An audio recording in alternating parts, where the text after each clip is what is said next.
ဒီပကံလေးကဘာလို့လဲဆိုလို့ရှိရင်ဒီကောင်3ထိုးတော့မှာဆိုလို့ရှိရင်ဒီပိတ်မြောက်လိုက်လို့ရှိရင်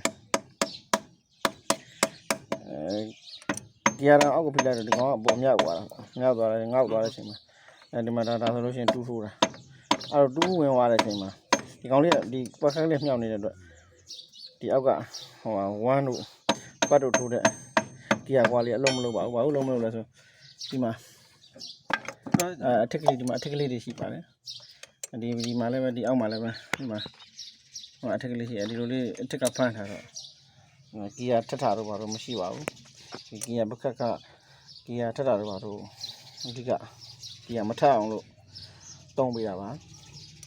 အဲ့ဒါရွှေထုံးနေပါလားဟိုကိုတက်ကကီယာခဏခဏထက်နေတယ်ဒီလိုခိုင်းပြီးတော့ချို့ကြတော့ကီယာနဲ့ခိုင်းပြီးတော့ဒီလောက်ကလေးကီယာတန်လေးဒီလောက်ကလေးခိုင်းပြီးတော့ချကလပ်ပြီးတော့ဒီထက်တာပါရှိပါအဲ့ဆိုလို့ရှိရင်ဒီပကက်ကလေးဝင်နေတာမျိုးလောက်ပဲပေါ့ဒါမှမဟုတ်လို့ရှိရင်လည်းပဲဒီခိုင်းနေတာဟာကိုမခိုင်းအောင်လို့ပြန်ပြီးပြုပြင်ပေးပေါ့အတန်တွေပါလေးကောက်နေတာတော့အဲ့ဆိုရင်တော့မထပ်ပါဘူးတချို့ကြတော့ဒီနားဒီစပလင်ကပျော့ပြီးတော့ဒီစပလင်ပျော့တာရှိတယ်ဒီကီယာမြောင်းလေးတွေမှာအထက်ကလေးစားနေတာရှိအထက်ကလေးစားနေလို့ရှိရင်ဒီကောင်ရှော့ပြီးတော့အပေါ်မျက်နှာတက်ချင်အဲ့မျိုးတွေရှိပါတယ်ကျွန်တော်ဆရာရတဲ့ဆိုဒီလိုကီယာပေါက်လုံးပြီးသွားလို့ရှိရင်ဒီလိုနက်တွေပါဒီလိုကြောအယူမခံပါဘူးဘာလို့ဆိုကီယာဝန်ဒီကလေးတွေပါလာဆောလို့ရှိရင်လည်းနက်တွေပါ